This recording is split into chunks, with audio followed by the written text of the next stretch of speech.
All right, folks, we're back with part two of the Malzberg panel. Democratic strategist, Newsmax analyst, president of Sheinkopf Communications, Hank Sheinkopf, and John Fund, of course, Newsmax contributor and National Review columnist. John, I happened to watch some of the last debate over the weekend with Jeanne Shaheen and Scott Brown. Of course, they're neck and neck up in New Hampshire. And, I guess I'm biased, but I think that Brown, for the second straight debate, did himself pretty well. Well, I have friends in New Hampshire who are fairly objective, and they say, here's what the takeaway is from that debate. The one clip that's being shown on the news over and over again, the earned media, is of Scott Brown's summation and Jeanne Shaheen suddenly interrupting him. And then Scott Brown basically said, okay, you can go ahead and talk.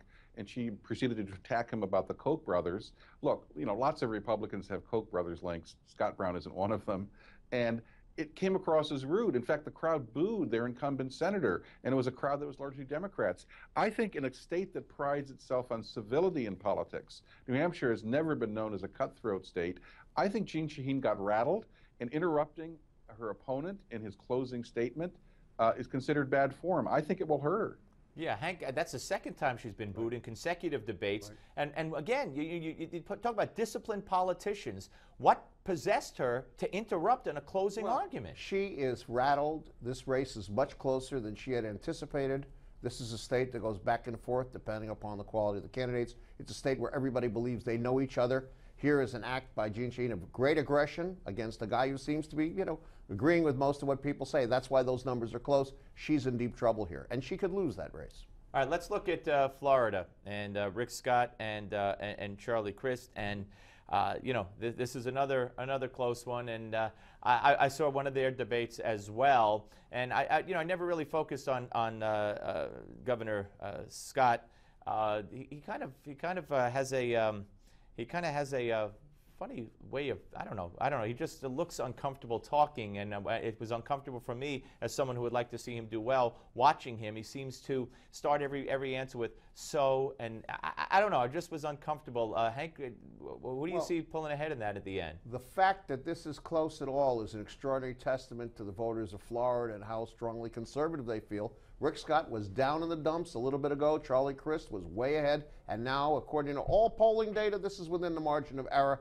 Could Rick Scott win again? You bet. Why? Barack Obama is riding very heavily on the back of one Charlie Crist. What about it, John? I think Rick Scott had his own bad debate moment when he didn't come out on stage for 3 minutes. He may have been technically right about the rules. Fangate, yeah. Fangate. The major other factor that's in Rick Scott's favor is Charlie Crist is a shapeshifter, and he comes across like a very, very good used car salesman, but people may not be in the market for that used car.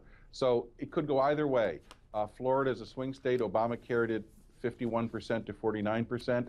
I think the race is going to go 51-49 one way or the other. All right, let's move to New York. I mean, it seems like a huge long shot. But the fact of the matter is, you have a governor who's under investigation, who in the one debate he granted Rob Astorino, the Republican candidate, refused to answer whether or not he had been subpoenaed, why he has criminal attorneys working for him. And it's really a shame, in my view, that Chris Christie early on said, basically came out and said that Astorino's cause was a lost cause, and he wasn't going to put any effort into that campaign as head of the Governors Association, John. New York has become much more democratic over the years as people have died off from the older generations or moved to Florida. It's really, really tough for a Republican to win.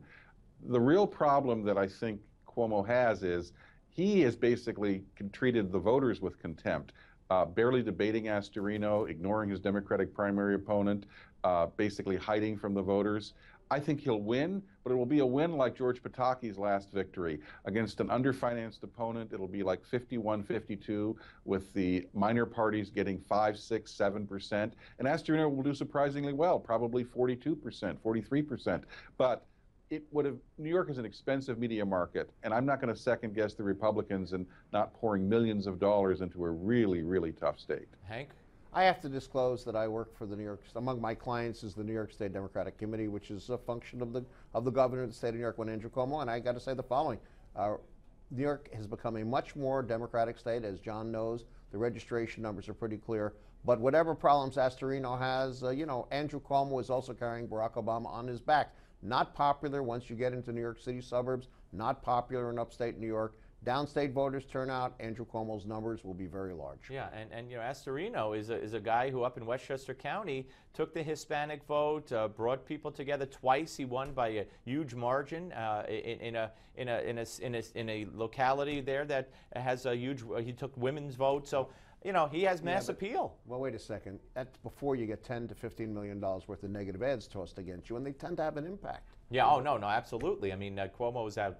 I think the $20 million disclosure over the weekend for Cuomo's camp to $1 million for Astorino. Can't really win that way. All right, gentlemen, been a pleasure. Thank you very much, John Fund and Hank Sheinkopf. And we will be back, ladies and gentlemen, with political activist and president and chairman of Citizens United, David Bossie. Wait till you hear this story. But first, let's check in on the Montana Senate race with our Road to the Midterms update. It's coming up next.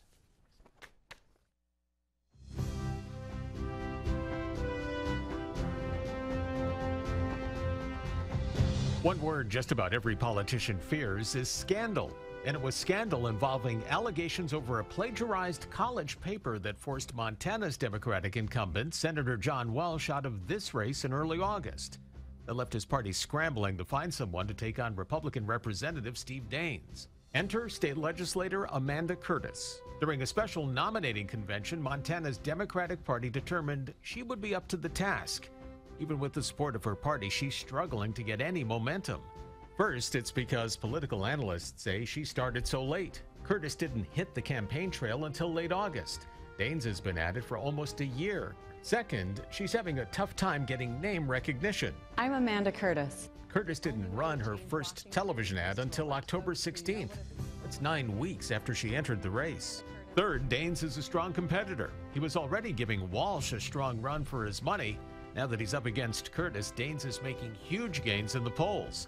In every poll against her, Daines holds a double-digit lead. Even with his lead, there are still quite a few undecided voters out there, which is why the Daines campaign told a local NBC affiliate it's definitely not going to let its guard down.